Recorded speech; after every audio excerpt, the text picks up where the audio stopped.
स्वयंपाकाची गाथा तुमच्यासाठी खास आमच्यासोबत करा स्वादाचा अभ्यास. नमस्कार मंडळी, कसे आहात? काहीतरी स्पेशल या युट्यूब चॅनलवर तुमचं स्वागत आहे. आज आपण बनवणार आहोत काहीतरी स्पेशल मेथीचे लाडू. काळजी करू नका, तुमचे लाडू कडू होणार नाही, कारण तुम्ही बघत आहात काहीतरी स्पेशल. तर त्यासाठी लागणारी सामग्री: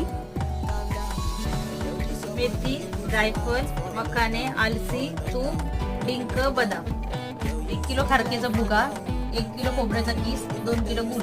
मेथीचे लाडू बनवण्यासाठी आपल्याला गहू लालसर होईपर्यंत भाजून घ्यायचे आहेत. आपण गहू लालसर होईपर्यंत भाजून घेतलेले आहेत. आता हे आपण जाड दळून आणूयात. आपण इथे 1/2 किलो मेथी घेतलेली आहे. तिला मिक्सरमध्ये बारीक करून रात्रभर दुधात भिजवून ठेवली होती.